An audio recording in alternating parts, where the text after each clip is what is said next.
صلی اللہ علی محمد صلی اللہ علیہ وسلم صلی اللہ علی محمد صلی اللہ علیہ وسلم صلی اللہ علی محمد صلی اللہ علیہ وسلم صلی اللہ علی محمد صلی اللہ اللهم صل على محمد وعلى ال محمد وبارك وسلم صلاة وسلام عليك يا رسول الله صلاة وسلام عليك يا حبيب الله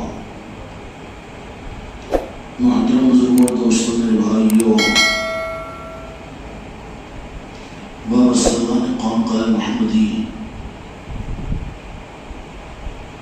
محرم الحرام کی مجلسوں کو آپ حضرات خانقاہوں کے اندر میں سماعت بھی کیا اور منایا بھی اور سلسلہ ختم محرم تک اپنے اپنے مکانوں میں چلے گا۔ یاد محرم صرف 10 دن کے لیے نہیں ہے بلکہ قرآن مجید میں اللہ تبارک و تعالیٰ نے جو ہدایت یافتہ بندے ہیں ان کی پہچان یہ بیان فرمائی کہ اللہ تبارک و تعالیٰ سے بندے ہدایت کو مانگتے ہیں تو اللہ تعالیٰ فرماتا ہے اہدنا الصراط المستقیم صراط الذین انعمت علیہم، ان کے راستے پر چلو، ان کے راستے پر چلا جن پر تم نے انعام کیا، جن پر تم نے انعام کیا۔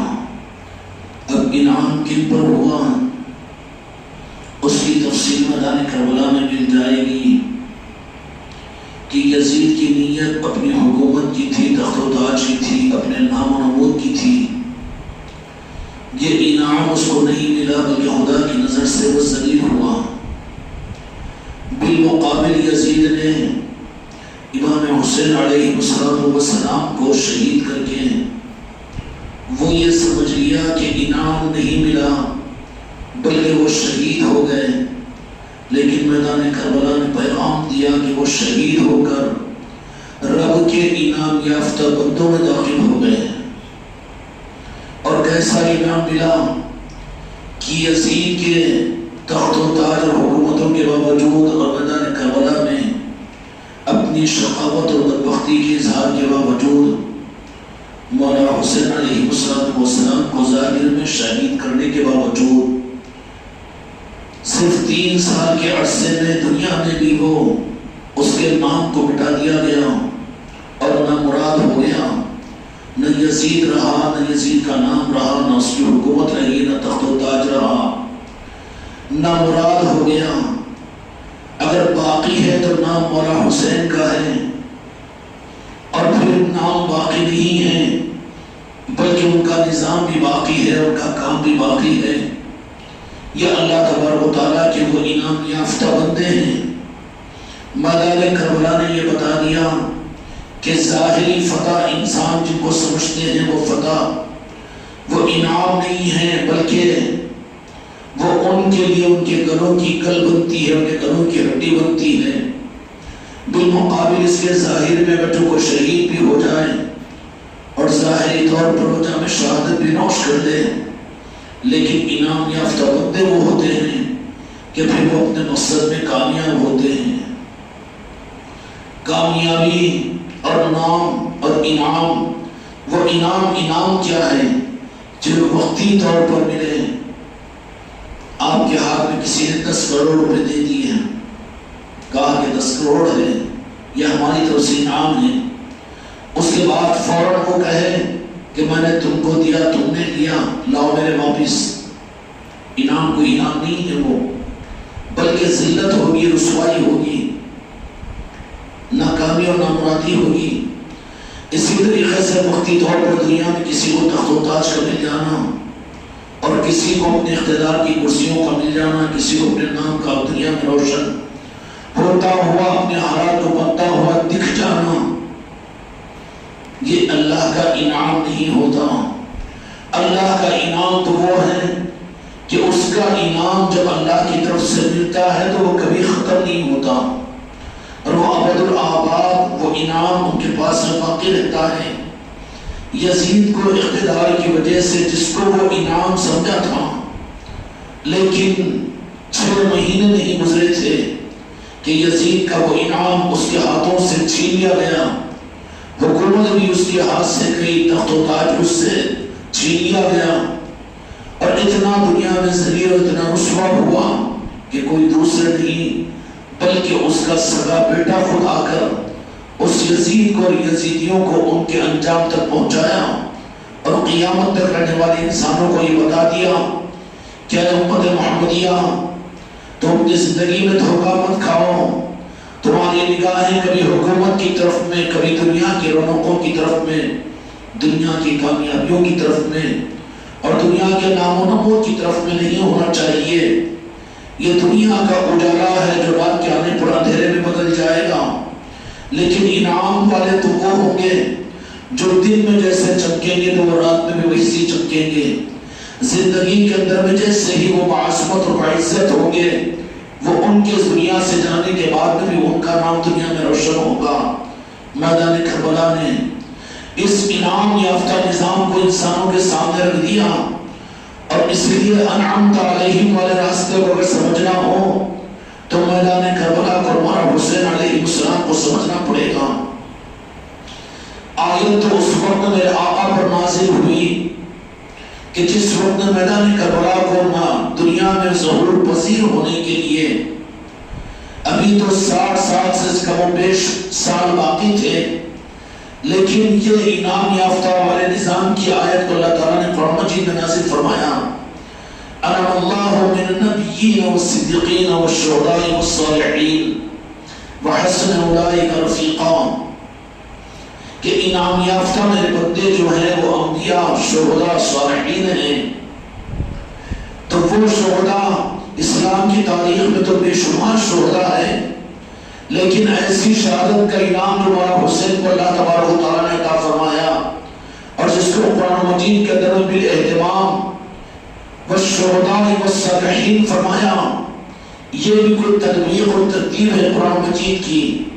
من النبیین والصدیقین، انبیاء کا زمانہ بھی میرے آقا کی دنیا سے پردہ فرمانے کے بعد ختم ہو گیا، اس کے بعد میں صدیقین کا زمانہ بھی آیا، خلافت راشدہ کے بعد ختم ہو گیا، اس کے بعد میں تیسرے طبقے کو جو بیان فرمایا وہ میدان کربلا کی شہادت کی طرف میں اشارہ تھا، کہ شہادت وہ شہادت کہ جو شہادت ہونے کے بعد ان کو جنت مل کر ان کی شہادت کو بھلا دیا جائے۔ قرآن کا یہ مکمل پیغام نہیں ہو سکتا، من النبیین والصدیقین والشہداء، تو وہ شہادت جو قیامت تک کے لیے انسانیت کو پیغام دے گی، اور قرآن مجید کا پیغام ابدالآباد پیغام ہے، قرآن پاک کا پیغام انسانوں کے لیے وقتی زمانے کے اندر نہیں ہوگا۔ تو نبی اور صدیقین کے بعد میں کہا کہ وہ شہداء سے مراد شہداء کی قسم وہ ہے جو شہید ہو کر جنت میں پہنچا اور آرام کی زندگی اللہ تعالیٰ نے عطا فرما دے۔ تو پھر انسانوں کے لیے رہبری کے لیے شہداء کی طرف میں اللہ کا اشارہ کرنا، وہ شہادت عظمیٰ مولانا حسین علیہ السلام کے میدان کربلا کی شہادت تھی، کہ جو شہادت قیامت تک نہیں بھلائی جائے گی۔ صدیقین والشہداء والصالحین، کوئی تو رمز ہے آیتوں کا، اللہ تعالیٰ امت کو فہم قرآن کا فرمائے۔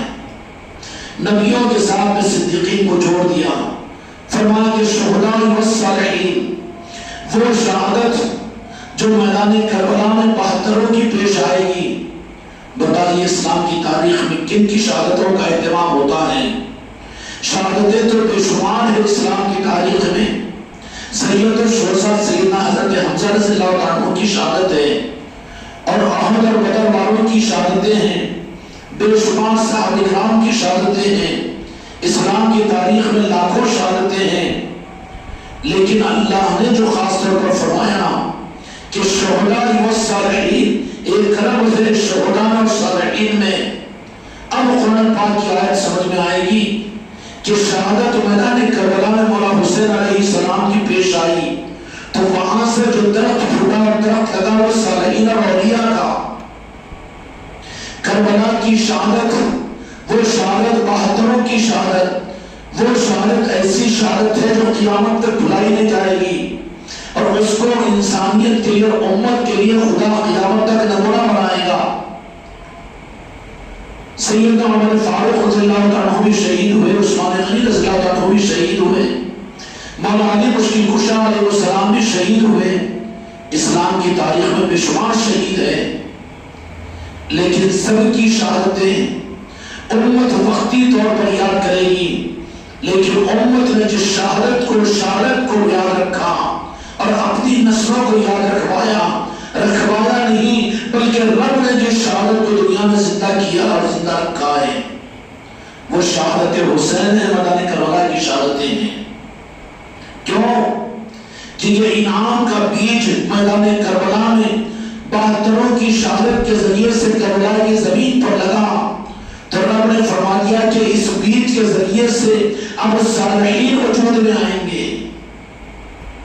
اللہ کا انتظام ہی ہے۔ بھائی نے جو منقبت پڑھی مولا حسین کی، اس کے اندر یہ پیغام دبے ہوئے الفاظ میں دیا گیا کہ کوئی غرض کے لیے کوئی وقتی طور پر کوئی آنے والا حادثہ میدان کربلا کا نہیں ہے، بلکہ یہ تو رب کا انتظام ہے۔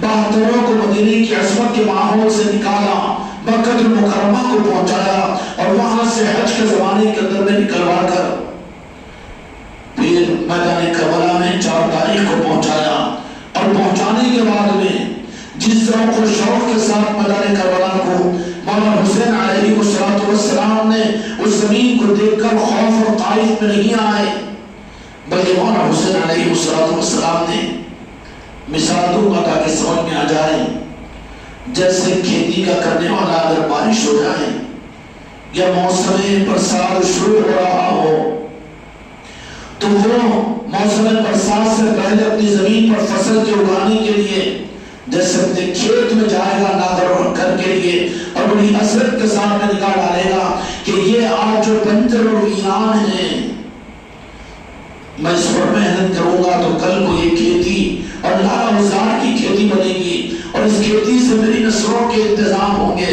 اور کھیتی یہ میری زندگی کی ضروریات کو پورا کرے گی۔ مولا حسین علیہ السلام نے میدان کربلا کے اس میدان کو دیکھا تو فرمایا کہ یہ کون سا میدان؟ لوگوں نے کہا کہ کربلا، یہ کربلا، ہاں یہ کربلا ہے۔ کہا کہ یہی وہ میدان ہے جس سے آگے جانے کا ہم کو نہیں ہے۔ جیسا کھیت والا اپنی کھیت کو دیکھ کر خوش ہوتا ہے کہ نہیں ہوتا ہے کہ یہ زرخیز زمین ہے، اب اس پر میں بیج لگاؤں گا، محنت کروں گا، اجر دوں گا، ناگر مکھر کروں گا، بیج ڈالوں گا، اللہ رحمتوں کی بارش کو نازل کرے گا اور زمین فصلوں کو اگلے گی۔ اسی طریقے سے مولانا حسین علیہ السلام نے کہا کہ یہ کربلا ہے، ہاں، تو کہا کہ یہی وہ زمین ہے جس کو میرا ابا جان مولا علی مشکل کشا علیہ السلام جنگ صفین سے واپسی ہو رہی تھی، آپ میدان کربلا کے قریب میں جب پہنچے نہر فرات کے قریب میں، تو مولا علی علیہ السلام جو امام حسین علیہ السلام کے بزرگوار ہے، کہا کہ نہر فرات کے قریب میں یہ کون سا مقام؟ یہ مقام بالکل سنلاخ علاقہ ہے، پتھریلا علاقہ ہے، ریتیلا علاقہ ہے۔ لوگوں نے کہا کہ نہر فرات کے کنارے مولا علی کو فرما رہے ہیں یہ کربلا ہے۔ کہا کہ کربلا ہے، ذرا ٹھہر جاؤ، یہاں پر رک جاؤ۔ صحابہ کرام رکے تو فرمایا کہ کربلا وہ مقام ہے، مولا حسین کوفہ کے اندر میں ہے۔ مولا علی فرما رہے ہیں کہ یہ وہ مقام ہے جس کو میرے آقا جہاں کے مالک محمد رسول اللہ صلی اللہ علیہ وسلم نے فرمایا کہ اسی میدان کے اندر میں میرا شہزادہ مولا حسین یہاں پر آئے گا، میرا حسین آئے گا، اور اہل بیت کی شہادت اس میدان کے اندر میں ہوگی۔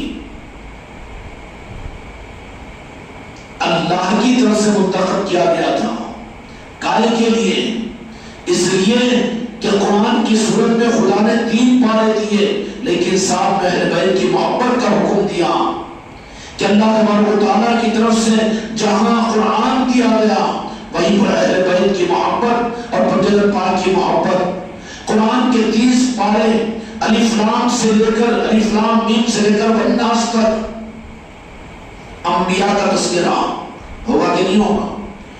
اور اس کے اندر میں مختلف قوموں کے تذکرے، احکامات ہے، شریعت ہے، دین ہے، سارا دین 30 پاروں کے اندر میں۔ ویسے میرے آقا نے فرمایا کہ 2 چیزیں تمہارے درمیان چھوڑ کر جا رہا ہوں، ایک تو قرآن پاک، دوسرے اہل بیت۔ تو پھر اہل بیت صرف ایک رخ نہیں تھا، بلکہ وہ بھی ساتھ میں بدل کے طور پر مکمل کتاب ہے۔ مولا حسین سے الف لام میم سے شروع ہوتی ہے، امام مہدی والناس پر ختم ہوتی ہے۔ یہ قرآن وہ قرآن ہے جو اس 30 پاروں کے قرآن کے ساتھ میں یہ قرآن رہے گا۔ سمجھ میں آئی بات؟ الف لام میم سے شروع ہوگی، نہیں بس کافی الف لام میم۔ خدا کی قسم، لو انزلنا هذا القرآن على جبل، عظمت والا نورانیت والا قرآن کا ہے، اس کا ایک لفظ بھی کافی دنیا کو منور کرنے کے لیے، لیکن الف لام میم سے شروع ہوگا تو پھر 1 پارہ 2 پارے 30 پارے پر ختم ہوگا اور والناس پر ختم ہوگا۔ یا اللہ، آپ نے اپنے محبوب کے ذریعے سے اعلان کروایا کہ میں قرآن پاک چھوڑ کر جا رہا ہوں، اور دوسری طرف میں اس قرآن پاک کی صورت میں اہل بیت کو چھوڑ کر جا رہا ہوں، تو اہل بیت کی صرف ایک ہی آیت نہیں، بلکہ یہ بھی مکمل قرآن کی صورت میں ہوگا، اور ہر زمانے میں تمہارے لیے رہبری کیا جائے گا۔ مولا حسین علیہ السلام سے لے کر امام مہدی علیہ السلام جو آئیں گے وہ والناس ہوگا۔ کیا ہوگا؟ والناس ہوگا۔ یہ بھی ایک پورا قرآن ہے جو چلتا جائے گا۔ مولا حسین علیہ السلام نے بتایا، امام زین العابدین رضی اللہ عنہ نے بتایا، سید سجاد نے بتایا، امام باقر علیہ السلام نے بتایا، امام جعفر علیہ السلام نے بتایا، ائمہ طریقت نے بتایا، یہ قرآن پاک کے پاروں کو بدلتے چلے گئے، بتاتے چلے گئے، بدلتے نہیں، بلکہ قرآن تو وہی ہے مقدس پاک کا۔ اس کے بعد میں 500 برس کے بعد میں پیرانے پہ غوث العظم تشریف لائے، پھر وہ اہل بیت کے قرآن کو بتا دیا کہ ہم بھی وہ ہیں جو آل رسول اور آل علی اور آل علی ہیں۔ کون ہوتے ہیں یہ پاک شخصیتیں؟ یہ زمینی لوگ نہیں ہوتے، بلکہ نورانی اور عرشی لوگ ہوتے ہیں۔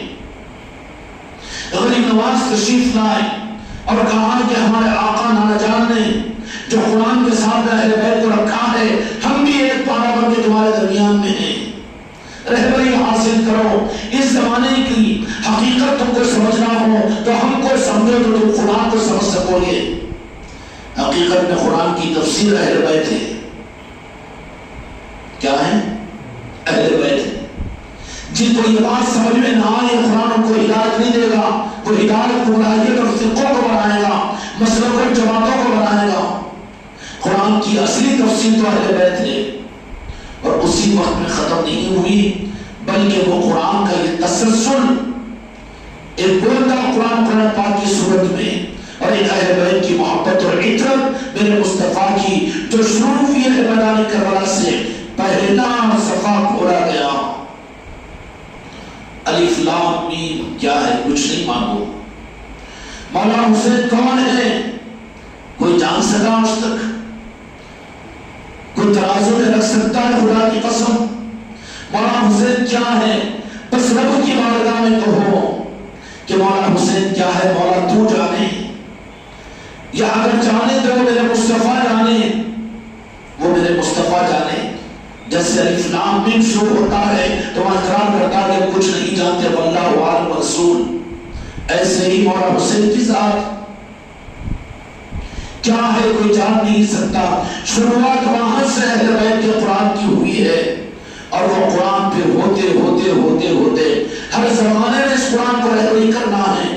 وہ قرآن کو خدا نے وحی کی صورت میں مکمل کر دیا اور فرما دیا کہ قرآن مکمل ہو چکا ہے، یہ کتاب کی صورت میں تمہارے پاس موجود ہے، لیکن دوسرا قرآن خدا کی طرف سے ہر صدی کے لیے اہل بیت کی صورت میں دنیا میں آتا رہے گا۔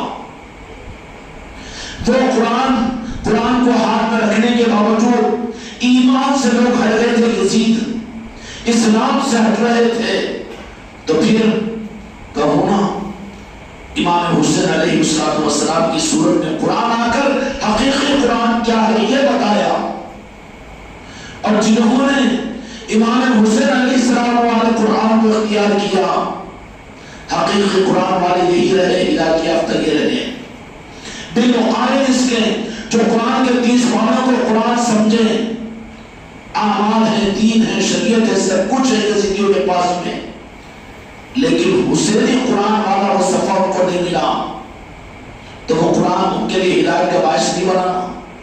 نتیجہ کیا نکلا کہ وہ قرآن سے فیض بھی حاصل نہیں کر سکے، وہ قرآن سے کوئی فائدہ بھی نہیں ہوا۔ صرف 61 سال کے بعد میں میرے آقا کی دنیا سے پردہ فرمانے کے بعد امت کے لیے وہ قرآن فائدہ نہیں پہنچا سکا جب تک اہل بیت والا قرآن ان کے رہبری نہ کرے، اور اہل بیت والے قرآن کی تعظیم اور عظمت سے اپنے آنکھوں پر نہ لگائے اہل بیت کو، وہ قرآن ان کے لیے ہدایت کا ذریعہ نہیں بن سکا۔ یہاں بھی ہی کثیرہ یذل بھی کثیرہ، اسی قرآن کے ذریعے سے بات گمراہ ہوں گے، اسی قرآن کے ذریعے سے ہدایت ملے گی۔ ہدایت کس کو؟ جو اس قرآن کے ساتھ میں اہل بیت کے قرآن کو ساتھ میں رکھے۔ اب اہل بیت کی صورت میں وہ قرآن کی صحیح ترجمانی جو آل رسول کی محبت کی صورت میں امت کو ہر زمانے میں دی جائے گی، وہ قرآن مکمل، اس میں ایک زیر و زبر کا آگے پیچھے نہیں ہو سکتا، لیکن اس قرآن کا اصل قرآن اہل بیت کی صورت میں ہوگا، اور یہ ہر زمانے کے اندر میں اللہ تبارک و تعالیٰ ان کو دنیا میں بیچتا رہے گا، محفوظ کرتے رہیں گے۔ 60-61 سال نہیں گزرے تھے، قرآن کتابوں کی شکل میں موجود تھا، قرآن عمل کی صورت میں موجود تھا، قرآن بڑی بڑی مسجدوں کی صورت میں موجود تھا، اور قرآن بڑی بڑی کتابوں کی شکل میں موجود تھا، اور قرآن حکومت کی صورت میں موجود تھا کہ نہیں تھا؟ تھا نا، اور پورے کسر و بل کے ساتھ میں یزیدی اس کو تھامے ہوئے تھے، لیکن دوسرا جو قرآن ہے قرآن پاک کی صورت میں وہ تعظیم اور عظمت اور ادب والا قرآن، جو کہ اللہ کا کلام ہونے کی حیثیت سے مسلمانوں پر صرف قرآن کا عقیدہ رکھنا کافی نہیں ہے، بلکہ قرآن پاک کے ساتھ عقیدت کا اظہار ضروری ہے۔ تعظیم بھی کی جائے گی، محبت بھی کی جائے گی، پڑھا بھی جائے گا، عمل بھی کیا جائے گا، پیسہ بھی دیا جائے گا، سر پہ بھی رکھا جائے گا، جزدان میں بھی رکھا جائے گا۔ سمجھتے چلو کہ وہ کتابی قرآن کا سب کچھ جو کچھ معاملہ ہے وہی نظام اللہ کا ان اہل بیت کے ساتھ میں چلا، اس کے ساتھ میں چلا، اہل بیت کے ساتھ میں چلا۔ وہ قرآن ہوتے ہوئے اصلی قرآن سے ہاتھ چھوٹا تو اتنے قدیم کے زمانے کے صرف 60 سال کے وقفے کے اندر میں ایمان اور اسلام بدل گیا، اور پھر شرم آتی ہے امت کو اس بات پر کہ کوئی سناتن دھرم کا ماننے والا اگر یہ سوال کرتا ہے، کوئی یہودی اور نصارہ سوال کرتا ہے کہ کہاں بڑے بڑے دعوے کرتے ہو اپنے آپ کو مسلمان ہونے کے، کیا امام حسین علیہ السلام کو ہم کافروں نے قتل کیا تھا یا یہودی اور نصارہ نے قتل کیا تھا؟ تم تو ایسے ہو کہ جو اپنے جن نبی کو کلمہ پڑھتے ہو اس نبی کے نواسوں کو تم نے خود شہید کیا۔ جواب ہے شرمندہ ہونا پڑے گا، شرمندہ ہونا پڑے گا۔ یہ کیوں ہوا؟ کیا قرآن میں شہداء کی عظمت نہیں ہے؟ اہل بیت کی عظمت قرآن پاک کے اندر نہیں ہے؟ کیا میرے آقا میرے مصطفیٰ نے اپنے اہل بیت کی عظمت اور تعظیم اور محبت اور عقیدت کا حکم احادیث میں نہیں دیا؟ اس کے باوجود اہل بیت کی محبت اور آل رسول کی محبت ان سے کیسے دور ہوئی؟ پتہ یہ چلا کہ ایک قرآن جو صورت کتاب میں تھا وہ تو رہا، لیکن دوسرا قرآن اللہ تبارک و تعالیٰ نے اصل قرآن کی صورت میں اہل بیت کی صورت میں امت کو قیامت تک چلائے گا۔ اس قرآن کے ساتھ ان کی نسبت کم ہوئی تو وہ کتاب والا قرآن بھی ان کو حق پر قائم نہیں رکھ سکا، بلکہ نتیجہ کیا نکلا؟ کہ نتیجہ یہ نکلا کہ میدان کربلا کے اندر میں گھوڑوں کی پشتوں پر، اونٹوں کی کوہوں پر قرآن کو رکھ کر پڑھنے والے، آیتوں کو سننے سنانے والے، نمازوں اور رکوع و سجدوں کے کرنے والے، نفل و تہجد کے پڑھنے والے، لیکن وہ سارے قرآن ان کے لیے کام نہیں آیا، بلکہ وہی میدان کربلا کے اندر میں ان کی تیر اور تلواریں اور ان کے پرچے وہ قرآن اس قرآن کے ساتھ میں جوڑ ہے، اس جوڑ والے قرآن کو انہوں نے نظر انداز کیا، کیونکہ وہ قرآن تو ہاتھوں میں ہے اس کے لیے انہوں نے پہچانا، لیکن جو نور کی صورت میں ذاتوں میں ہے اہل بیت میں، یا اندری عزیز اس کو پہچان نہیں سکے۔ اگر ہم بھی کتابوں پر، ظاہری تفسیروں پر، ظاہری قرآن کی چیزوں پر احترام فرض ہے، ادب فرض ہے، جزدان ضروری ہے، سر پہ رکھنا ضروری ہے، محبت ضروری ہے، لیکن اسی کے ساتھ میں اہل بیت کے ساتھ میں بھی جو قرآن کی تفسیر ہے، اور گویا کہ چلتا پھرتا قرآن ہر زمانے کے اندر میں خدا نے قیامت تک کے لیے باقی رکھے گا، وہ قرآن کو تو مکمل کر لیا، لیکن یہ آج اہل بیت کی صورت میں قرآن قیامت تک رہے گا۔ تمہارے درمیان میں جو چیزیں چھوڑ کر جا رہا ہوں، ایک قرآن مجید اور دوسرے اہل بیت کی میری عطرت کی محبت، ان کو دونوں کو تھامے میں رہنا، جہاں ایک قرآن کو ہاتھ میں رکھو اور دوسرے قرآن کے نظام کو چھوڑو تو پھر کربلا دنیا میں ہوگی کہ تم اسلام کے گردن پر اور اسلام کے جسم پر اور اسلام کے اوپر حملہ کرنے والے ہوگے۔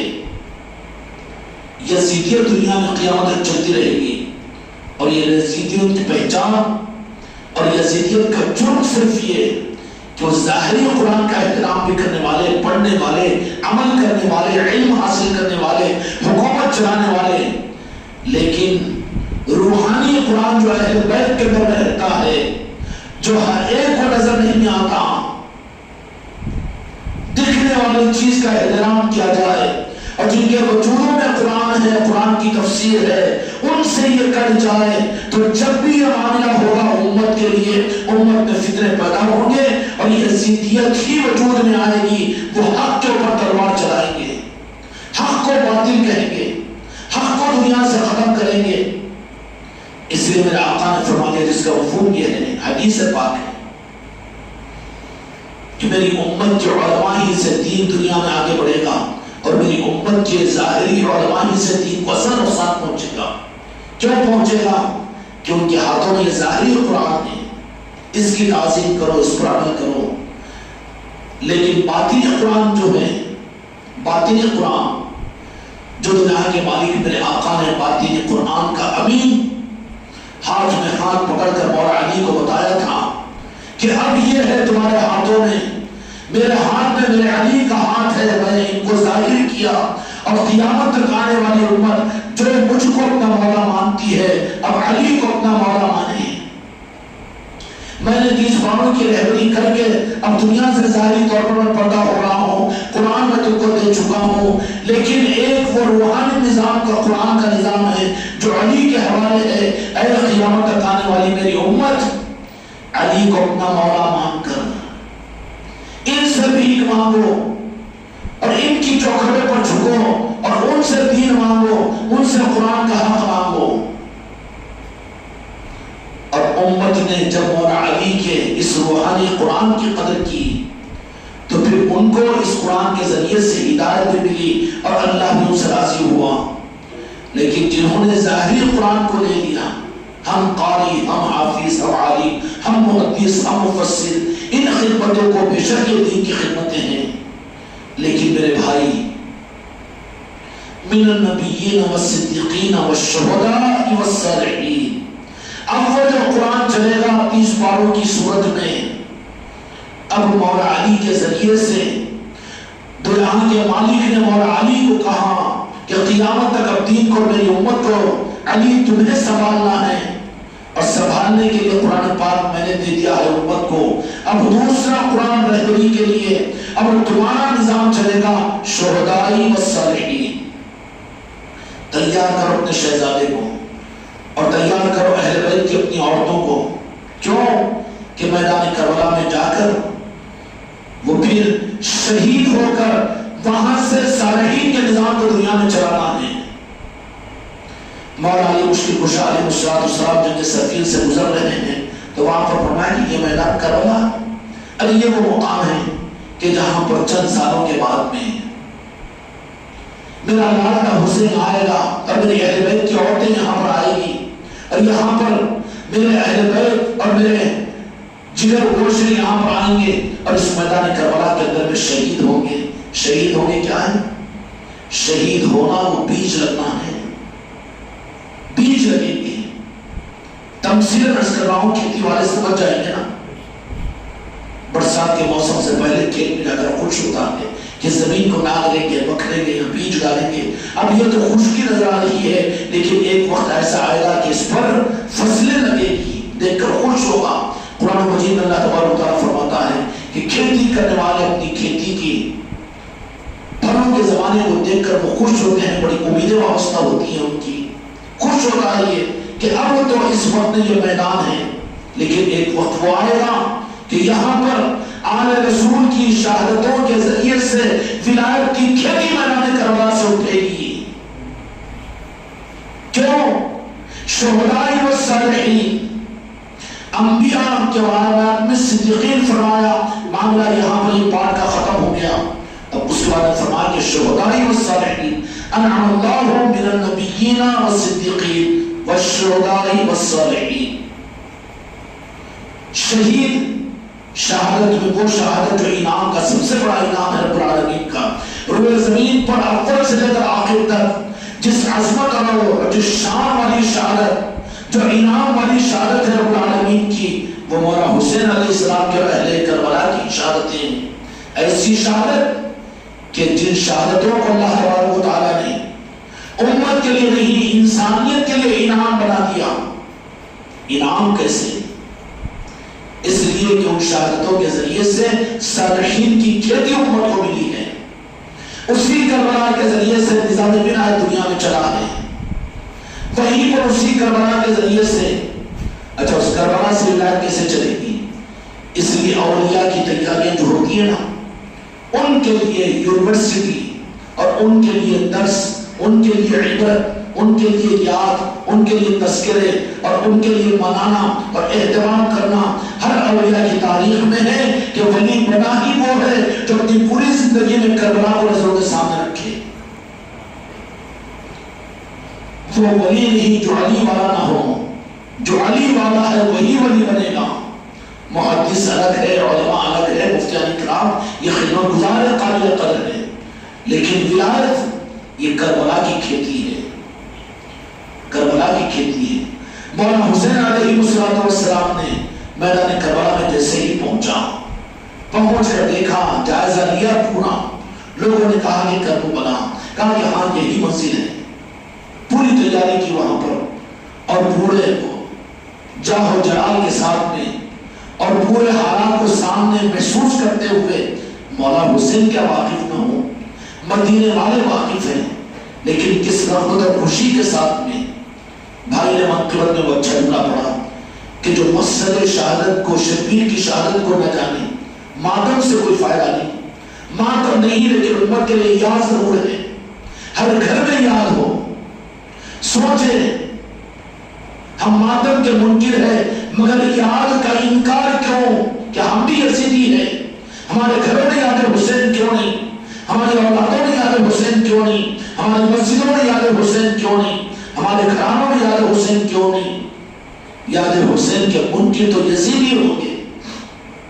اور اتنا بڑا فتنہ ہے کہ مسلمان اس بات کے لیے تیار ہوتا ہے کہ چلو تفسیر کے حلقے میں جائیں گے، علماء کے جائیے، علم دین والوں کے پاس میں جائیے، دین کو حاصل کیجیے، ہے نا؟ سب کچھ سب ہے قابل قدر ضرورت کے، لیکن یاد کے لیے نماز ہے، لیکن اس کے لیے وضو شرط ہے. بغیر وضو کے کعبے میں بھی چلے گئے، اب یہاں بھی وضو کرنا کہ مسجد انوار مصطفیٰ کو تو نماز پڑھے تو وضو کرنا. اب کعبے میں آ گئے نا، وضو کی کیا ضرورت، چلتا کیا، نماز نہیں ہوگی. ایسے ہی وضو کیا ہے؟ اہل بیت کی پرجگر پاک کی محبت دین کا اور اسلام کا وضو ہے، قرآن اور شریعت کا وضو ہے. جس کا وضو ہی نہیں اس کا دین کہاں ہے؟ جس کا وضو ہی نہیں اس کا دین کہاں ہے؟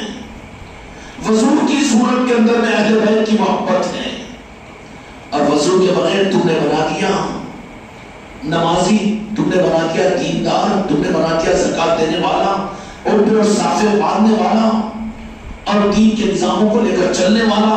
اگر وضو ٹوٹا ہوا اس کا، اس کو امام نہ بناؤ، معلوم کرو کہ وضو ہے کہ نہیں۔ اہل بیت کے معاملات کے اندر اس کا عقیدہ محبت کا ہے کہ یزیدیت کا ہے؟ اگر یزیدیت کا ہے تو اس کے پیچھے نماز کہاں جائز؟ مگر اس کا مطلب یہ نہیں کہ ہر ایک کے اوپر شک کرنا شروع کر دو، لیکن جن کا، جس امام کا اور جس عالم کا، اس کی زبان سے آپ یہ سن لو کہ اہل بیت کی محبت ضروری نہیں، مولانا حسین کی یاد ضروری نہیں، اہل بیت کی محبت کا ضرورت کا معاملہ نہیں ہے، شریعت اور قرآن ہمارے پاس میں ہے۔ جو اپنی یزیدیت کو اپنی زبان سے ظاہر کر دے اس کے پیچھے حدیث نماز نہیں پڑھنا۔ کیوں؟ کہ کوئی بھی ہو، لیکن ہو سکتا ہے کہ اہل بیت سے محبت کرے، وہ آل رسول سے محبت کرے۔ فتویٰ پورے لوگوں کے اوپر نہیں لگایا جا سکتا کہ یہ مسلک والے، یہ جماعت والے نہیں، لیکن کوئی ذاتی طور پر اپنی زبان سے آپ کے سامنے ظاہر کر دے کہ کیوں یہ اہتمام، کیا ضرورت ہے؟ یزید بھی تو نعوذ باللہ لائز باللہ اچھا تھا، یا اہل بیت ہو کوئی اور نعوذ باللہ لالچ میں چلے گئے تھے، اہل بیت کو یاد نہیں کرنا وہ شیعہ رافضیوں کا طریقہ ہے، اظہار یزیدیت کا کر دے تب پھر اس کے پیچھے نماز تمہاری نہیں ہو سکتی، کیونکہ تمہارے سامنے وہ ظاہر ہو چکا ہے۔ سمجھ گئی بات؟ کیوں نہیں ہو سکتی؟ اس لیے کہ بغیر وضو کی نماز میں کوئی امام بغیر وضو کی نماز پڑھا رہا ہو، مسلیوں کو نہیں معلوم ہے نماز تو ہو جائے گی، کیونکہ ذمہ داری مسلیوں پر نہیں ہے، اس کا ذمہ دار وہ امام رہے گا۔ لیکن جس امام کے بارے معلوم ہو جائے کہ وضو نہیں کیا ہوا ہے، مسلی جانے دو نا، اچھی قرات ہے، ہاں انہوں بہت اچھے عالم ہیں، ارے بابا بغیر وضو کے ہمیں اچھا ہوگا اس کی جگہ، لیکن نماز نہیں ہوگی تیری۔ ایسی اہل بیت کی محبت نہ ہو، آل رسول کی محبت نہ ہو، ان کی محبتوں کا اظہار نہ ہو، ان کی محبتوں کی مخالفت اگر وہ کرتا ہو، چاہے منبر سے کرے کہ مسجد میں کرے، جب کرے، جب ثابت ہو جائے کہ اہل بیت کے ساتھ میں اس کو مخاصمت ہے، یزیدیت اس کے اندر میں ہے، تب تو اعتراض نہیں، اجتناب کرو لازم ہے، کیونکہ تمہاری نماز انفرادی پڑھو بھی تو ہو جائے گی نا، یا پھر ایسی مسجد جا کر پڑھ لو جہاں پر وضو والا امام ہے، نہیں، نہ کوئی لائٹ لے نہیں ہوتی، جس کا اظہار ہو چکا ہے یزیدیت کا، جو یزید کی تعریف کرتا ہو، اہل بیت کی مخالفت کرتا ہو، پنجتن پاک سے بیر رکھتا ہو، اولیاء سے گستاخ ہو، اولیاء کا بدگمانی کرنے والا ہو، اور امت کو اولیاء سے کاٹنے والا ہو، جس کا اظہار کر چکا ہو تو اجتناب ضروری ہے اس سے، کیونکہ اس کا وضو نہیں ہے امام کا، ظاہری وضو تو نماز نہیں ہو سکتا۔ عقیدے کا وضو اہل بیت کی محبت ہے، آل رسول کی محبت ہے، اولیاء کی محبت ہے، جب اس کا وضو نہیں پھر بھی آپ نے اس کی اچھائیوں خوبصورتیوں کو دیکھ کر، اچھی قرات کو دیکھ کر نماز پڑھ رہے ہیں، نماز تو نہیں ہوگی نا، مخالفت مت کرو یہ الگ بات ہے، لیکن اجتناب لازمی آئے گا، ورنہ تم کو اپنے نماز کی قرات میں، اپنے بیان کی چکر میں ڈال کر تم پر بھی یزیدیت کو ڈال دے گا، تم کو بھی یزیدیت کو ڈال دے گا، اور تم کو بھی پھر اہل بیت کی محبت سے دور کر دے گا۔ اس لیے ضروری ہے کہ وہاں پر اپنا بچ بچاؤ کریں، مگر جس کا ظاہر ہو جائے، جو ظاہر ہو جائے، خام خواہ اپنے گمان کے اوپر ہر ایک کو کسوٹی پر نہیں لے لینا، کیوں کہ میرے آقا نے فرمایا کہ اگر کوئی کسی کو کافر کہے، جس کو کہہ رہا ہے وہ کافر نہیں ہے تو کفر پلٹ جاتا ہے، کسی کو بدعقیدہ کہیں، اگر وہ بدعقیدہ نہیں ہے تو یہ خود بدعقیدہ ہو جائے گا۔ اس لیے احتیاط یہاں پر یہ ہے کہ جہاں چیک کرنا ہے، اس لیے چیک کرنے کے لیے یا غریب نواز کہو تو فوراً رپورٹ دے دے گا نا، یا رسول اعظم کہو تو دے لگتی ہی نو کرے گا، ہمیں کرے گا نہیں۔ اچھے مولانا، اچھے مفسر صاحب، اچھا مفتی صاحب، ہاں ہمارے مدرسے کے، خوش ہوتا ہے اس میں، یا علی کہو یا حسن کہو یا حسین کہو تو بہت آسانی کے ساتھ میں ریٹنگ آ جائے گی کہ نہیں آ جائے گی، اور یہ ریٹنگ کا انتظام میرے مصطفیٰ نے کیا۔ میرے آقا نے فرمایا کہ علی تم سے اور تمہارے نام سے مومن محبت کریں گے، منافق نفرت کریں گے۔ حضرت عمر رضی اللہ عنہ اپنے زمانے خلافت میں جن کی منافقت کو پہچاننا ہوتا، ان سے کہتے کہ جا کر ان کے پاس میں جاؤ اور جا کر مولا علی کی منقبتیں، مولا علی کے مناقب اور اہل بیت کی عصمتوں کو بیان کرو، دیکھ لینا صورت کھینچی گئی، دل نہیں لگ رہا، بے چینی ہے، اٹھ کر بھاگنے کی چکر میں ہے، حدیث و قرآن تو اچھل اچھل کود کود کر ایک کو بلا تو 1000 آ رہے ہیں، لیکن آل علی اولاد علی کے تذکروں میں جڑنے کو تیار نہیں ہے، سننے کو تیار نہیں، سنانے کو تیار نہیں، بے چینی اور قبض محسوس کر رہے ہیں۔ تو حضرت عمر فاروق رضی اللہ تعالیٰ عنہ نے اسکیل بنائی تھی، دودھ کی پیورٹی کو، پانی کے دودھ کو ناپنے کی ڈگری ہوتی ہے نا، یہ ڈگری تھی کہ جس کی منافقت اور یزیدیت کو تمہیں پہچاننا ہے اس کے ساتھ میں علی اور آل علی کے تذکرے کرو، بالکل کھل کر رپورٹ آ جائے گی، کھل کر رپورٹ آ جائے گی، آنکھیں چھوٹی ہو جائے گی، بے چینی ہو جائے گی، پریشان ہو جائے گا، یہ بھی کیا چیز ہے، کیوں مسجد انوار مصطفیٰ خانقاہ منی میں 10 دن محرم کی محفلیں، گھروں پر کیوں، ایسا کیوں ویسا کیوں، چونکہ چنانچہ اس کے بدل یہ اس کا، ارے بدل کے بچے کو جانا، تیرے کو کون مجبور کر رہا ہے؟ حضرت عمر فاروق رضی اللہ تعالیٰ عنہ نے اسکیل دی تھی اور امت کے ذمہ کی ہے، کیوں؟ حق و باطل کو پہچاننا باقی امت کے لیے تو بڑی آسان سمٹم چاہیے نا، ہر ایک کے بس میں نہیں ہے کہ بخاری مسلم کو ٹٹولے، ہر ایک کے بس میں نہیں ہے کہ علوم کے خزانوں کو دیکھے، ہر ایک کے بس میں نہیں ہے کہ قرآن کی تفسیروں کو پڑھے، ہر کوئی فقیہ نہیں بن سکتا، ہر ایک مفسر نہیں بن سکتا، دین کے سارے علوم سے واقف نہیں ہو سکتا، تو کیا امت گمراہ ہو جائے گی؟ نہیں، گمراہ نہیں ہوگی۔ آسان اسکیل دے دیا تو یہاں کے مالک میرے آقا نے کہ وہ حق والا ہے، قرآن کے ساتھ میں اہل بیت کے نسبت اس کے ساتھ میں ہے، اس کی پہچان کیا ہوگی؟ حسینی ہے کہ وہ یزیدی ہے، قیامت تک کے لیے تم اپنے باپ کے لیے، اپنی اولاد کے لیے، اپنے بیوی کے لیے، اپنے سسرال کے لیے، اپنے دوست احباب کے لیے، اپنے ملنے جھلنے والوں کے لیے بھی یہ ڈگری لگا لینا، رپورٹ لے لینا۔ آج سے 10 سال پہلے زمانہ بی پی کو چیک کرنے کے واسطے ہاسپٹل جانا پڑتا، شوگر کے واسطے ایپلیکیشن کے پاس جانا پڑتا تھا، لیکن آج کل آدمی آگے نہ والے اپنا لگا معلوم ہو جائے گا۔ اے سید و جہاں کے مالک میرے آقا نے حق اور باطل کی ایک کسوٹی، ایمان والوں کو ہم کمزور کی رعایت میں زیادہ مشکل ہی نہیں ہوگا، چھپ نہیں سکے گی، بات چھپ نہیں سکے گی، ایک نہیں پتا چلا، 2 بار نہیں، 3 بار پتا نہیں چلا، 10 بار کہہ دو یا غریب نواز، یا غوث العظم، اس پر بھی نہیں، یا حسین، یا حسن، یا سید کائنات، یا علی اگر کہہ دو تو آخر میں چھپا تو پھنسے گا اس پنجرے میں۔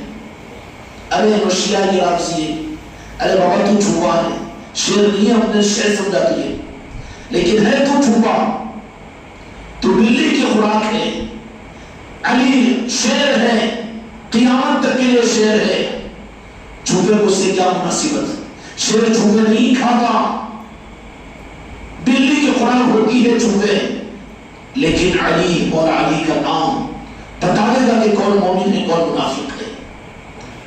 دل اور مشکل نہیں ہوگی نا، نہیں اپنے خانقاہ میں بولے نا، اپنے لوگوں میں بولے نا، اپنے گھر میں، مگر ہر جگہ کیوں بولنا؟ ہاں تو انہیں بھی ابھی شیر کے نظام کا نہیں ہے، چھپا چچندریوں میں کھیلنے والا ہے، جہاں ذرا معاملہ ہو جائے، شک میں آ جائے، اپنے آپ کو بچانے کا موقع ہو، پہچان مشکل ہو رہی ہو تو فوراً کہہ دو یا غریب نواز، گھور کر دیکھا، یا غوث العظم، ذرا اور گھور کر دیکھ لینا، کہ یا غریب نواز اگر کہو، یا غوث العظم کہو تو اتنا برداشت کرے گا، یا حسین کہو تو ذرا کیا کھولے گا انہیں، ارے کیوں نہیں یا حسین بول رہے ہوں، کہ ہم کالے کپڑے والے تو نہیں ہیں، پھر یا علی کالے، اب تو پکی بات ہے، وہ کیا چھوڑ، ہاں چھوڑا پھنسا پنجرے میں، چھوڑا پھنسا پنجرے میں، سمجھے تھے شیر نکلا چھپا، سمجھے تھے شیر لیکن نکلا چھپا۔ اور یہ اسکیل جو دی ہے میرے مصطفیٰ نے دی ہے، یہ 29 پاروں کے قرآن کی قدر کرنے والا ہے، لیکن جو قیامت تک اللہ تعالیٰ کی طرف سے قرآن کا نظام ہے چلنے والا، ان سے یہ انٹرسٹڈ نہیں ہے، لنکڈ نہیں ہے، تعلق نہیں ہے، تو کہا حضرت عمر فاروق رضی اللہ تعالیٰ عنہ نے کہ منافق اور مومن کی پہچان یہی کسوٹی تم کو ہم کو مل جائے گی۔ اچھا کہاں حماقت کریں گے، دوسروں پر آزمائیں، اس سے پہلے ذرا اپنے پر تو آزما لینا. اما جان بولنے پر جتنی خوشی ہوتی، شرک نہیں سمجھتا، مر گیا نہ ہو تو بس شرک نہیں ہوتا. تو مولا علی کہنے سے مولانا کی بات یاد آتی ہوگی تو ہاں بیٹا خطرے میں ہے. یا حسین کہے نہ کو کہوں، کیوں کہے تو کیوں ضروری ہے کہ نہیں کہتے نہیں چلتا کہ خان میں بولیں گے اپنے بھی بچوں کے سامنے یا حسین نہیں بولیں گے تو اپنی پر بھی وہی ہے کہ یزیدیت ابھی اپنے اندر میں موجود ہے، نکالو اس کو. یا غوث اعظم خان تو بول رہا بہت زور سے لوگوں کی عقیدتوں کے واسطے، لیکن تراہیوں میں گھروں میں اپنوں میں نہیں بولنا. ذرا کئی کھانے میں دیر سے بلائیں گے نا پھر اپنے کو، اس واسطے یا غوث اعظم مت بولو. یہ یزیدیت کی علامت ہے، منافقت کی علامت ہے، پہچانے جائیں گے. میرے بھائیوں اور میرے دوستوں، میرے بچوں، اللہ تبارک و تعالی ہم کو اور آپ کو قرآن والا بھی بنائے اور اہل بیت کی محبت والا بھی بنا دے. یہ دونوں چیزیں ہیں. یہ لائٹ آئے گی، اس کے لیے نیوٹرل فیز تو بھی ضروری ہے. کوئی کہے کہ فیز سے لائٹ آئے گی شارٹ سرکٹ ہوگا. قرآن کو لے کر 72 فرقے وجود میں آئے، شارٹ سرکٹ ہو رہا کہ نہیں ہو رہا؟ مسلمانوں کے ملکوں پر حملے کر رہے ہیں اور یہ سمجھ رہے کہ اسلام کی خدمت ہے، مسجدوں پر حملے کر رہے ہیں، مسجد نبوی کے اندر میں حملے کر رہے ہیں، بم بلاسٹ کر رہے ہیں. یہ شارٹ سرکٹ ہے، قرآن ان کے ہاتھوں میں ہے. اگر اہل بیت ہوتی اور قرآن بھی ساتھ میں ہوتا تو پھر روشنی پیدا ہوتی تھی، نور پیدا ہوتا تھا، دنیا میں حق ظاہر ہوتا تھا، اسلام سربلند ہوتا ہے. شہادت حسین اصل میں مرگ یزید ہے. اسلام زندہ ہوتا ہے ہر کربلا کی بات. کربلا کیا ہے؟ دشمنوں کی دشمنی نہیں ہے، اپنا دشمنی کی. یہ ہے کربلا. اس لیے وابستگان خانقاہ محمدی والوں، اپنے دشمنوں کو دور مت ڈھونڈو. تمہارے گھروں میں، تمہارے خاندانوں میں، تمہاری قوم میں اور تمہارے مسلمانوں میں، تمہارے لوگوں میں تمہارے دشمن ہوں گے، لیکن علی کا سپاہی وہاں کسی کی پرواہ نہیں کرے گا. ایک مرتبہ گراوری نماز کہے گا، سارا غم دور ہو جائے گا. یا غوث اعظم کہے گا، دل کے اندر میں رحمت کا چشمہ پھوٹ جائے گا. یا حسین کہے گا، صبر استقامت اس کو مل جائے گی. یا علی کہے گا، حق اس کے ذریعے سے دنیا میں ظاہر ہوگا. سمجھ نہیں بات؟ اس لیے جیسے وہ قرآن پاک کا حق ہے کہ اس کا احترام کیا جائے، اس کو چوما جائے، اس کو جزدان چڑھایا جائے، وہ سارا انتظام آل رسول کے لیے بھی ہوا. کس کے لیے ہوا؟ اور قیامت تک ہوتا رہے گا. وہی نظام جو ظاہری قرآن کا ہے. کوئی مسلمان ہوگا اس کا گستاخ نہیں ہوگا. جو قرآن کا گستاخ ہوگا وہ مسلمان نہیں ہوگا. اس کا احترام کرے گا، اس کو آنکھوں سے لگائے گا، اس پر جزدان چڑھائے گا، اونچی چیز پر رکھے گا. اگر یہ تو اللہ کا کلام ہے، احترام کرے گا کہ نہیں کرے گا؟ ایسے ہی اہل بیت کے ساتھ میں مولا حسین علیہ السلام شہید ہوئے ہیں، لیکن اللہ نے کہا کہ ان کو مردہ مت کہو، وہ زندہ ہے. لمن یقتل فی سبیل اللہ اموات بل احیاء ولکن لا تشعرون. قرآن کبھی ختم نہیں ہو سکتا.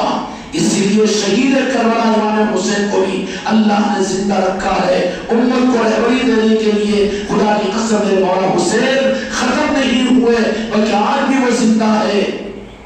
آج بھی وہ زندہ ہے. اور زندوں کی پہچانیں جو یا حسین کہتے ہیں. تم لوگوں نے 10 محرم کی محفلیں یہاں پر کی، ریمس ہاسپٹل جا کر پھلوں کو تقسیم کیا. کتنے انسانوں کو تم نے مولا حسین کی یاد کروائی. اور پھر کل سے اپنے گھروں کے اندر یاد حسین کی محفلیں قائم کریں گے. تمہارے بچے یا حسین کہے اور مولا حسین کو یاد کرے، منقبت مولا حسین پڑھے، صلاۃ السلام مولا حسین کی نسبتوں کا پڑھے. یہ یاد حسین نہیں ہے. مردوں کے تذکرے ہوتے ہی، مردوں کے تذکرے. اچھا کچھ تو بھی گستاخی نہیں. یزید کا نام لیتا ہی کوئی تو نہیں پلیت کا. ایسے ہی کتنے بڑے وہاں یزیدی ان کا نام لے گا. پھر اس سے آگے بھی نام تو نہیں کا لیا جائے گا جو زندہ ہوں گے. ان کو بولا ان کو اللہ نے کہا. اس لیے اگر ہم اپنے آپ کو بھی زندہ کرنا چاہتے ہو تو زندوں کے ساتھ کی نسبت یاد حسین کی ہمارے لیے ضروری ہے. اور یہ خدا کا انتظام ہے قیامت تک کے لیے. قرآن ہے تو اس کے ساتھ میں خاموش قرآن کی صورت میں اہل بیت کی محبت ہے. ایک فیس رہتا ہے، ہاتھ لگا تو چھٹ کو اچھال دینا. لیکن دوسرا نیوٹرل رہتا ہے، اس کو ہاتھ بھی لگاؤ تو ذرا زن کرتا ہوں، اور دونوں کو ملاؤ تو لائٹ آتی ہے، آتی ہے۔ ایسے ہی یہ قرآن اور اہل بیت یہ دونوں ملیں گے، آل رسول کی محبت اور یہ قرآن، تو وہاں پر اسلام زندہ ہوگا۔ صرف تم نے قرآن کو رکھا، اہل بیت کو نظر انداز کر دیا، آل رسول کو نظر انداز کر دیا، اولیاء کو اگر نظر انداز کر دیا تو پھر تمہارے اسلام کی خدمت نہیں ہے، شارٹ سرکٹ ہو رہا ہے دنیا میں، اسلام بدنام ہو رہا ہے۔ جتنی لمبی داڑھی، جتنا لمبا کرتا، جتنا بڑا صافہ، پھر یہودی مل کر بولے گا دہشت گرد، اسلام انسانیت دشمن، یہ روئے زمین سے اس کو ختم کرو، بولے گا کہ نہیں بولے گا؟ کیوں؟ شارٹ سرکٹ ہو رہا ہے۔ اس کے برخلاف میں اولیاء کی تاریخ ہے کہ فیس پر کر آئے تھے قرآن کو ساتھ لے کر، دین کو ساتھ لے کر، تو وہاں گلشن کھلایا کسی اولیاء کو۔ یہ فتوے والے جو بڑے دکان چلانے کو بول لیے ہوں گے، لیکن غیر مسلموں نے اولیاء سے محبتیں کی۔ شرم آنی چاہیے اولیاء کی مخالفت کرنے والوں کو۔ صرف مر گیا، ایمان ختم ہو گیا۔ تمہارے باپ داداؤں کے اوپر احسان کر کے جنہوں نے کلمہ پڑھایا، اے ناخلف نمک حرام، تو ان اولیاء کرام کی محبت تیرے سینے میں نہیں ہے، تو ناخلف اور حرام خور ہے، نمک حرام ہے تو، جو غوث خواجہ سے محبت نہیں کرتا، راجہ چولی سے محبت نہیں کرتا، اولیاء سے محبت نہیں کرتا، یہ تو نمک حرام ہے۔ انہوں نے کی ہے ان کی مخالفت ان منبروں سے، ان کتابوں سے، لیکن برادران وطن جن کو تم کافر اور جن کو تم مشرک کہتے ہو، انہوں نے اولیاء سے محبت کی ہے، اپنے گھروں میں رکھا ہے، خدمتیں ان کی ہے۔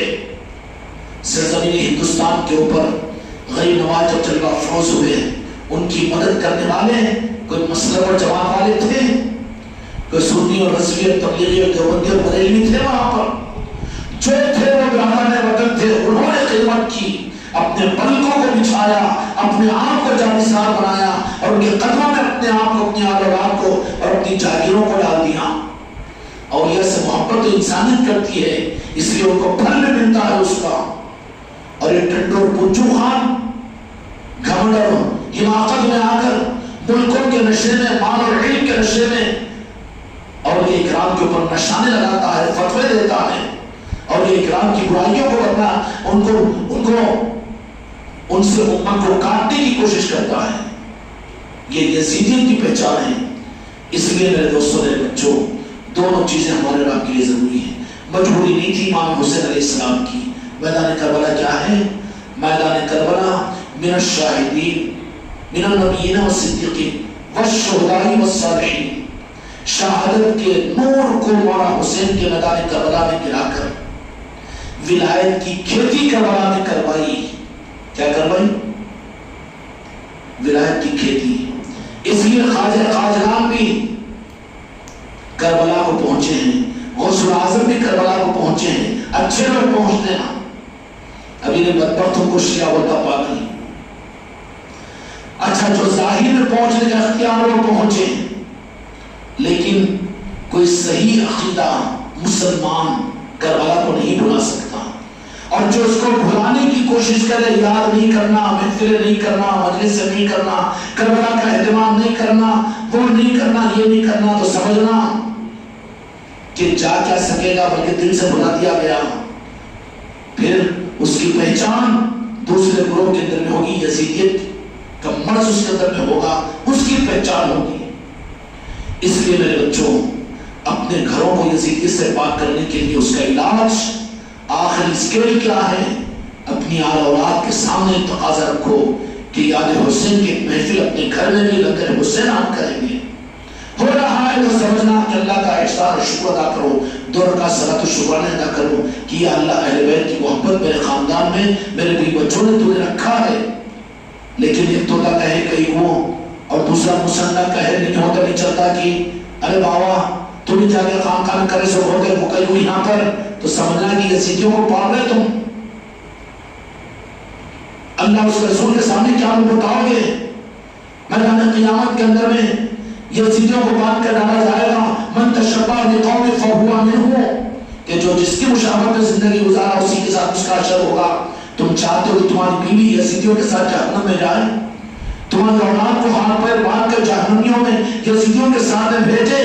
نہیں ہے تو کلیریفیکیشن کے لیے اپنے گھر میں ہمت کے ساتھ مولا حسین کی محفل کرو، تاکہ تمہاری زندگی میں اطمینان تمہیں حاصل ہو کہ کوئی یزیدی تمہارے گھر میں نہ ہو، تمہارے دستر پر کوئی یزیدی نہ کھائے، تمہارے پیسے تمہاری اولاد پر یزیدیوں پر خرچ نہ ہو۔ یزیدیت سے اپنے گھروں کو، اپنی اولاد کو، اپنے خاندانوں کو پاک کرو۔ یہ ذمہ داری ہے، دین کی سب سے بڑی خدمت ہے۔ اس کی پہچان کیا ہے کہ اپنے گھر میں سیدنا امام حسین علیہ السلام کے نسبت کی محفل اور پھر اہتمام لنگر کے ساتھ میں لوگوں کو جوڑ کر بڑی آسانی کے ساتھ معلوم ہو جائے گا کہ 4 بیٹے ہیں، کس میں خوشی ہے، بہت اچھا، تو اس کو تو پریشانی کو چومو کہ میرے مولا حسین کی محفل کے اوپر تو خوش ہو رہا ہے، آنکھ چھڑا ہے، تو کہو کہ بیٹا تو میرا بیٹا ہے، اللہ کے واسطے توبہ کر۔ اہل بیت کی محبت اللہ نے فرض فرمائی، آل رسول کی محبت کے بغیر ایمان کی تکمیل نہیں ہے۔ نہیں وہ داماد نہیں سلطانہ وہ بھونی بھئی ہوگا اس کے جگہ اس کے گھر کا، لیکن میرے گھر کے اندر میں تو یہ ہوگا، میں اپنی اولاد کا ذمہ دار ہوں، میں چیک کرنا چاہ رہا ہوں، میں چیک کرنا چاہ رہا ہوں کہ میرے گھر میں کوئی یزیدی تو نہیں پڑ رہے ہیں، میرا پیسہ میری اولاد پر یزیدیوں پر تو خرچ نہیں ہو رہا ہے، میری بیٹیوں میں تو کوئی یزیدی نہیں ہے۔ ہوگا کہ نہیں ہوگا؟ کن یہ رپورٹ آ جائے گی، رپورٹ کے آنے کے بعد میں پھر فکر کرو ان کو، اگر کہ یہ رپورٹ نہیں ہے، ذرا ڈاؤٹ فل ہے، کوئی پرسنٹیج ہے یزیدیت کا، اس کا انتظام کرنے کے لیے پھر غریب نواز کے مجلس بھی اپنے گھر میں کرو، اولیاء کے مجلس بھی کرو، اور ذکر کے حلقے بھی کرو، تاکہ وہ یزیدیت جھاڑ کر تمہارے گھر سے نکال دی جائے، اہل بیت کی محبت اس میں آ جائے، آل رسول کی محبت آ جائے، تعظیم اور عظمت اور محبت پیدا ہو جائے تمہارے گھروں میں، تمہاری اولادوں کے اندر میں، تمہارے بیوی اور بچوں کے اندر میں۔ یہ اصلاح کرو، نہیں سنڈے اپن تو چلے گئے سنڈے میں انڈے کھانے کو، گھروں کا حال جان دو، ان کے انہیں جان دو، انہیں تیری گردن پکڑی جائے گی۔ اللہ ہر خاندان کے بڑے سے پوچھے گا، مسئول ہے وہ حدیث پاک کے مطابق، اس سے سوال کرے گا۔ اپنی ذمہ داریوں کو محسوس کرو، یہ کوئی مسئلہ و جماعت کا نظام نہیں ہے، بلکہ کلیریفیکیشن سرٹیفکیٹ لینا ہے کہ اپنے گھروں کے اندر میں کہیں ہمارا مال یزیدیوں پر تو خرچ نہیں ہو رہا، اور ہم کو اپنے دسترخوان پر تو پان لے رہے ہیں، اپنے خاندان میں بے جھول یزیدیوں کے ساتھ تو نہیں ہے۔ ہونا چاہیے کہ نہیں ہونا چاہیے؟ جب یہ ہو جائے گا تو پھر دوسرا قرآن اہل بیت کی صورت میں شروع ہوتا ہے امام حسین علیہ السلام سے، وَلَنَبْلُوَنَّكُمْ بِشَيْءٍ مِّنَ الْخَوْفِ وَالْجُوعِ وَنَقْصٍ مِّنَ الْأَمْوَالِ وَالْأَنفُسِ وَالثَّمَرَاتِ۔ بابا جب اس طرف پر ہو جاتا ہے تو پھر زبان رکتی نہیں ہے۔ قرآن کی آیت اگر پوری ہو سکتی ہے تو مولا حسین علیہ السلام کی ذات پر پوری ہوگی، یہ آیت ادھوری ہوتی ہے اگر مولا حسین کی شہادت نہ ہوتی تو سمجھ نہیں سکتے تھے۔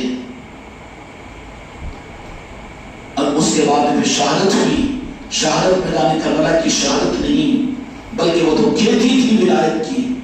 اب وہاں سے جو ولایت کی کھیتی دنیا میں جب آگے بڑھی ہے، روحانیت کی غذا کا انتظام چاروں کونوں میں پہنچا ہے کربلا سے، اولیاء جانا سکے لیکن دل میں ان کی کربلا ہوتی ہے، مولا حسین کی محبت ہوتی ہے، مولا علی کی محبت ہوتی ہے، آل رسول کی محبت ہوتی ہے، وہ دل جو وہاں نہ جا سکے وہ اپنے دل کو کربلا بناتا ہے، کربلا کی سوغات ان کو مل جاتی ہے۔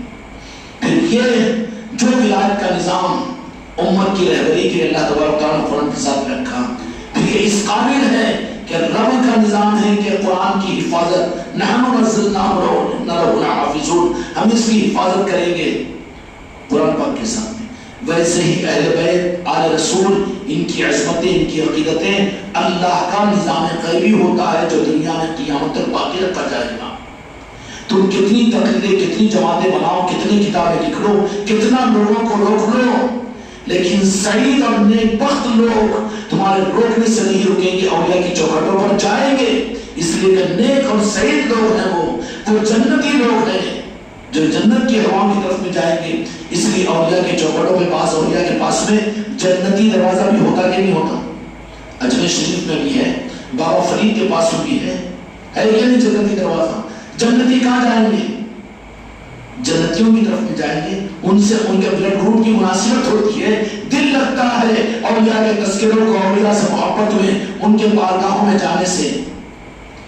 اب فیصلہ کر لو کیا غدر ولیموں میں تو جاتے، لوگوں کے بلانے پہ تو جاتے، ہر جگہ تو جاتے، کوئی انوائٹ کرتے جاتے، لیکن محبت کے ساتھ کتنی مرتبہ راجل شادی کے پاس جاتے ہیں، کتنی مرتبہ تاج الاولیاء کے پاس، کتنی مرتبہ غریب نواز کے پاس؟ اگر جاتے ہو تو اطمینان رکھو کہ نہیں، مناسبت ہے جنتیوں سے، حسینیوں سے مناسبت ہے، امید ہے کہ قیامت کے میدان میں ان لوگوں کے ساتھ میں ہوں گے۔ لیکن سب جگہ تو حاضر، لیکن اس خانے میں غائب، تو پھر یہاں غائب ہوا تو یزیدیوں کے ساتھ رہے گا، وہاں پر گستاخوں بے ادبوں کے ساتھ رہے گا، تو رہے گا، تیرا بیٹا رہے گا، تیری بیوی رہے گی، دنیا میں ساتھ رہا لیکن وہاں پر تو ان کے ساتھ میں ہوگا۔ اس لیے میرے بھائیوں، وہی احترام، وہی عصمتیں، یہ دوسرا جو قرآن پاک کی صحیح ترجمانی کرنے والے آل رسول ہے، اس لیے وہ اپنی حیات ظاہرہ ختم کر کے جاتے ہیں۔ کتنی چادروں کی مخالفت کرو، کتنے آستانوں کی مخالفت کرو، لیکن چادریں کم ہوتی کیا؟ ان کے آستانوں پر سے بھیڑ کم ہوتی کیا؟ کیونکہ قابل تعظیم ہے وہ۔ اچھا، اگر قابل تعظیم محبت میں عقیدت مند کر دیتے ہوں گے تو پھر کون سی اولاد اپنے باپ کے ساتھ محبت نہیں ہوتی؟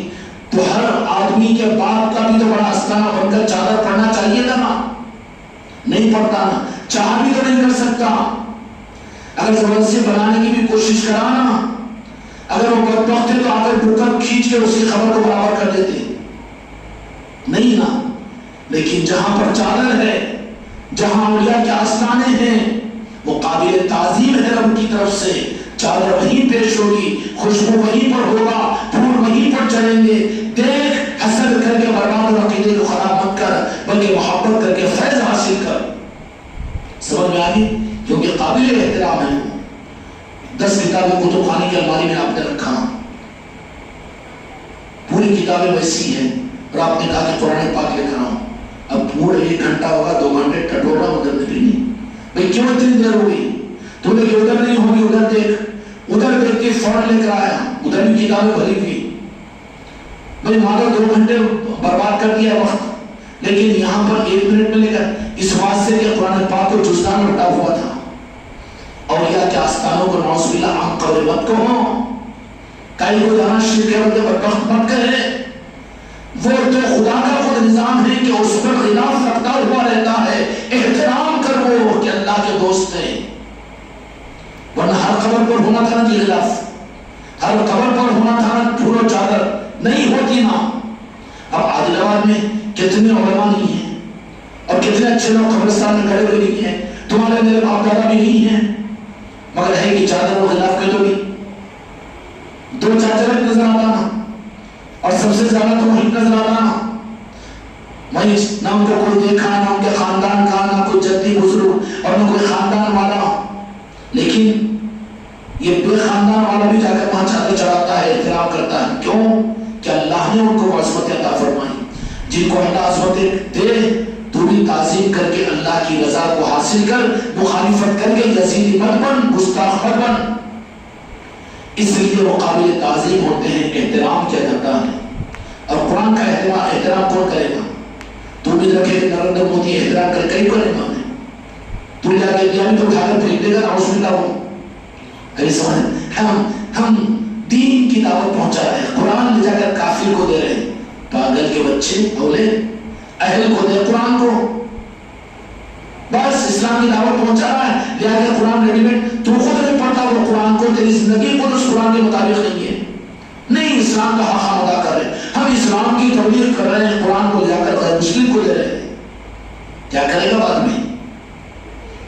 تجھے تیرے گھر میں روزانہ تجھے پڑھنے کا موقع نہیں، اس کے مطابق تیری زندگی تو مسلمان ہو کر نہیں ہے، اور اس کافر کو نہیں، ہم تو حق ادا کر دیے، یہ کتاب کا قرآن نہیں، اخلاق کے وجود کے قرآن سے وہ متاثر ہوں گے کہ نہیں ہوں گے؟ کتنے مبلغ، لیکن کتنے اسلام زندہ ہوا، لیکن وہی سلطان علی نے ایک قرآن بن کر آئے آل رسول کا، ایک ہی سفر میں 90 لاکھ انسانوں کو انہوں نے کلمہ پڑھا دیا، وہ چلتے پھرتے قرآن ہوتے ہیں۔ سمجھ میں آگی بات؟ اس لیے جو کچھ احترام جو قرآن پاک کا کیا جائے گا، نیک لوگ ایمان والے وہی احترام سچے لوگ حسینی لوگ ان اولیاء کرام کے جو آستان میں رہتے ان کے ساتھ میں، اس لیے کہ اولیاء کے آستانوں کو دیکھو تو وہاں سمجھ لینا کہ کربلا کی کھیتی کی فصل ہے، وہاں پر مولا حسین علیہ السلام کا نور کربلا کے اندر میں بکھرا ہے، تو وہ نور کی شعاعیں پوری دنیا کے چاروں کونوں میں ولایت کی صورت میں پھیل رہی ہے، اور قیامت تک امت کو اب یہ ولایت کی صورت میں یہ کھیتی کا باغیچہ امت کے لیے گلشن محمدی کی صورت میں دنیا میں انسان کو ملے گا۔ اسلام زندہ ہوتا ہے اگر کربلا کے بعد، اس کا مطلب علامہ اقبال نے جو کہا یہی بات ہے۔ اس لیے میرے دوستوں ان محفلوں کو اپنے گھروں میں کروں، اولیاء کے نسبتوں کی محفلوں کو کروں، پہلے تو چیک اپ کرنے کے لیے اپنے گھر میں کروں، دیکھو کہ کتنے مریض ہیں، کتنے کرونا کے پیشنٹ ہیں اور کتنے کینسر والے ہیں۔ یا تو حسین کی محفل بیٹا لنگر بھی پکانا ہے، کرنا ہے، آسانی سے رپورٹ مل جائے گی۔ بابا میرے پاس میں نہیں ہے نا جی تمہارا وظیفہ ہے تم کہیں کر رہے تھی، نکل تو نہیں چلتا کہ تم خان جا کے کر لیے ہوں گے نا، فاتحہ پڑھ لیے ہوں گے نا، مٹھا کھا لیے ہوں گے، شربت پلا لیے ہوں گے، بس نا یہ کہیں ہو تو ایک ایک کو ٹک کرو کہ یہ یزیدی کی جراثیم کو یہ ہے، یہ کینسر زدہ ہے، یہ مریض ہے، اس کو ویسے مت چھوڑ دو بلکہ اس پر محنت کرو، تم وہ نظاموں کے اندر اس کو جوڑو اور اولیاء کے پاس ہو جا کر اس کے نام لے کر دعائیں کرو، ورنہ تمہاری اولاد قیامت کے میدان میں تمہارے لیے حسرت کا باعث بنے گی۔ تم تو مولا حسین کی محبت میں مولا حسین کے ساتھ میں جنت میں جا رہے ہوں گے، لیکن مولا حسین کہیں گے کہ تم کو 4 بیٹے، تم کو 3 بیٹیاں، تمہاری بیوی کہاں ہے ذرا ڈھونڈو، ہے کہ نہیں جنت میں میرے ساتھ؟ نہیں، انہیں نہیں مانتا تھا، انہیں نہیں مانتا تھا، تو کیا کرا منوانے کے لیے؟ انہیں لایا چکن تو کھایا خوب، انہیں لایا سموسے تو کھایا گڑگڑ، اس کے اگل ولیمہ کی دعوتیں خوب کھایا، لیکن تو کیا کیا؟ اپنے گھروں کو یزیدیت سے پاک کرنے کے لیے ان محفلوں کے ذریعے سے جو پیشنٹ ہے ان کا ریلیٹ پروگرام کی لسٹ ملے گی تم کو، لسٹ کے ملنے کے بعد میں پھر ان پر محنت کرو، ان کے بارے میں تم فکر کرو، ان کے لیے دعائیں کرو، ان کے لیے پھر نظام بناؤ۔ سمجھ میں آئے گی؟ اب کہو ہماری بے پرواہی بہت حماقت کرے، خانقاہ محمدی والے بڑے نظاموں کو چلا رہے، لیکن تمہاری گودوں میں، تمہارے گھروں میں، تمہارے باورچی خانے میں جو کھانا پکتا ہے کتنے یزیدی کھاتے ہیں، آل رسول کی مخالفت کرنے والے کھاتے ہیں، نفرت کرنے والے کھاتے ہیں، اور تم ان کے ساتھ تو خوشیوں کے ساتھ میں رہ رہے ہو۔ جنہوں نے نماز رسول کو شہید کیا میدان کربلا میں بہادروں کو شہید کیا، قیامت کے میدان میں ان کے ساتھ تم کھڑے ہوں گے اور تم ادھر ہوں گے تو کتنے شرمانی پڑے گی۔ اس لیے اپنے گھروں کا لسٹ لو، بیماروں کو دیکھو، ان کے علاج کا نظام بناؤ۔ ذمہ داری ہے خانقاہ محمدی والوں پر، پوری دنیا میں بوم پٹارا کرنا بعد میں، لیکن اپنے گھر کی فکر، عشیرتک الاقربین، اپنے گھر سے اصلاح کی فکر شروع کرو، اور اس کے لیے ایک آسان صورت یہ ہے کہ تم گھروں کے اندر یاد حسین کی محفل کرو، کریں گے انشاءاللہ، معلوم ہو جائے گا، آسانی سے مل جائے گا۔ اور یہ نسخہ قرآن و حدیث کا ہے، یہ نسخہ میرے مصطفیٰ نے کیا ہے، یہ ڈگری میڈ آف خانقاہ محمدی نہیں ہے، یا میڈ ان پیر نہیں ہے تمہاری، بلکہ تو جہاں کے مالک میرے آقا محمد رسول اللہ نے امت کو دیا کہ اہل بیت اور علی کی نام سے جن کو محبت ہوگی وہ اہل بیت سے محبت کرنے والے حسینی ہوں گے، اور جن کے پیشانیوں پر بل، جن کو تھوڑا سا بیر ہوگا وہ یزیدی ہوں گے اور باطل ہوں گے۔ اس لیے اصلاح کی فکر تمہارے میرے ذمہ نہیں کیجیے، اپنے خاندانوں میں ڈھونڈو، اپنے گھروں میں ڈھونڈو، نفرت نہیں دھولیں اختیار مت کرو، مگر ان کو نظروں میں رکھ کر مجلسوں میں، بیٹا آج میں جا رہا ہوں مجلس کے اندر میں، چلنا تو میرے ساتھ میں، چل میرے گاڑی پہ لے کر چل، نہیں بابا تم چل جاؤ آٹو میں، نہیں آٹو میں نہیں، میرے بیٹے تو میرا بیٹا ہے، میں تیرا باپ ہوں، چل آج مجلس میں جائیں گے، ٹوڑی پکڑو، داڑھی پکڑو، پیر پکڑو، بیگم کو بولو، زندگی بھر کا ساتھ ہے منافع میں، کیا میری ایک بات تو نہیں مانتی، چل ہم خانقاہ کو یہ مجلس سے ہو رہی ہے، اپنے گھر میں رکھیں گے مجلس۔ ان محنتوں میں تو ہم بالکل پیچھے، تو کیا حق ادا ہوگا ہم سے؟ یہی حق ہے یا حسین کہنے کا، یہی حق ہے غوث و خواجہ کہنے کا، ان کے کے باطلوں کی یزیدیت میں تم شریک ہو اور اپنے اہلوں کو شریک نہ کر رہے ہو تو ہم اور تم پھر ہمارا اور تمہارا حشر کیا ہوگا؟ اس لیے ہر ایک فکر کیجیے، اپنے گھروں کے اندر ان محفلوں کو رکھیے. کل سے انشاءاللہ اپنے اپنے گھروں کے اندر بھی آج حسین کی محفلیں ہوگی، اپنے اپنے خاندان والوں کو جوڑیے اور محفلیں کیجیے. اور جو آ جائے لسٹ میں کہ ان کا معاملہ اندھوکناک ہے، ذرا کرونا کے جراثیم ہے، یزیدیت کے اثرات ہے، ان کی اصلاح کی مستقل فکر شروع کر دو. کریں گے انشاءاللہ. اللہ تعالیٰ ہم کے ساتھ ہم سب کو آگے بڑھائے. وَحَمْدَ لَا إِلَهَ إِلَّا